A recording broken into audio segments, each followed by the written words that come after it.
Hi friends, welcome back to my channel. ఈరోజు ఇంట్లోనే బూందీ మిఠాయి ఎలా తయారు చేయాలో చూపిస్తున్నానండి. టేస్టీగా క్రిస్పీగా చూడండి. మనకు కావాల్సిన షేప్లో కట్ చేసుకొని సింపుల్గా ఎలా బూందీ మిఠాయి తయారు చేయాలో ప్రాసెస్ స్టార్ట్ చేసుకుందాం. ముందుగా బౌల్ తీసుకొని ఇలా జాలి పెట్టేసుకొని 2 కప్స్ శనగపిండిని ఇలా జల్లించుకుందాం. ఇలా జల్లించుకోవటం వల్ల ఏమన్నా వేస్ట్ ఉంటే సపరేట్ అయిద్దండి.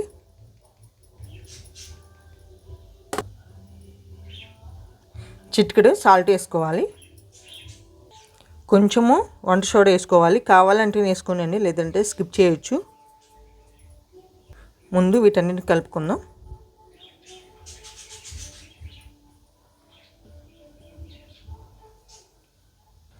కొంచెంగా వాటర్ వేసుకుంటూ పకోడీ పిండిలా కాకుండా కొంచెం జారుగా కలుపుకోవాలి.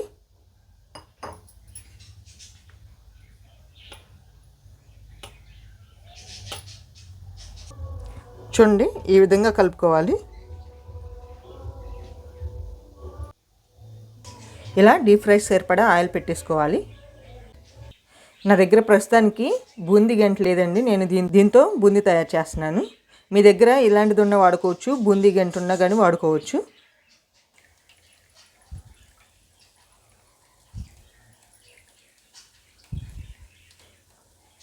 చూడండి, మంట సిమ్లో ఉంచుకొని వీటిని ఫ్రై చేసుకోవాలి. మాడిపోతాయండి లేదంటే.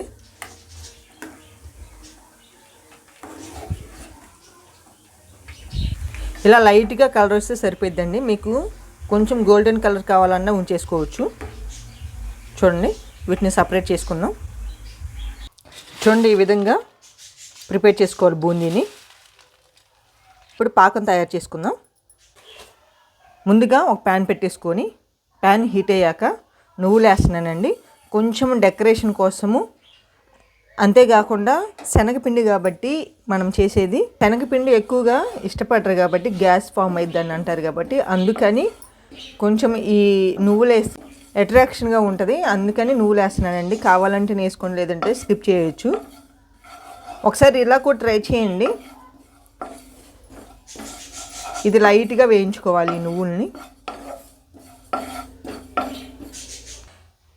అదే ప్యాన్లో కప్పున్నర బెల్లం తీసుకోవాలి. కొంచెం వాటర్ వేసుకొని పాకం తయారు చేసుకుందాం.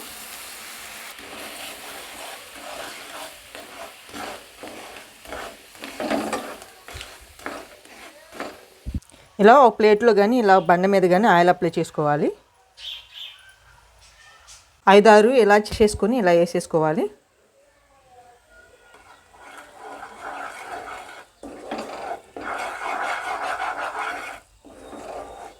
చూడండి, ఒకసారి పాకం చెక్ చేసుకుందాం. ఇలా బౌల్లో వాటర్ పెట్టేసుకొని కొంచెము బెల్లం పాకం వేసేసుకుంటే మనం టేస్ట్ చేసుకోవచ్చు. చూడండి, మన పాకం తయారవుతుంది. పాకం సరిపోయిద్ది. ముందుగా ప్రిపేర్ చేసుకున్న మిక్చర్ని వేసేసుకోవాలి. చూడండి, ఈ విధంగా కలుపుకోవాలి. పాకము మొత్తం కలిసేలా కలుపుకోవాలి. ముందుగా బండ మీద ఆయిల్ అప్లై చేసుకున్నాం కదా, ఆ బండ మీద వేసేసుకుందాం.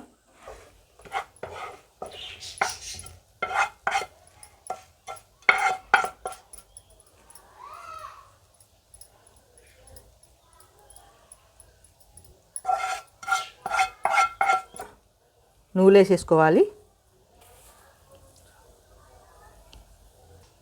ఇలా కొంచెము వేడి తగ్గాక మనకు కావాల్సిన స్టెప్లు కట్ చేసుకోవాలి.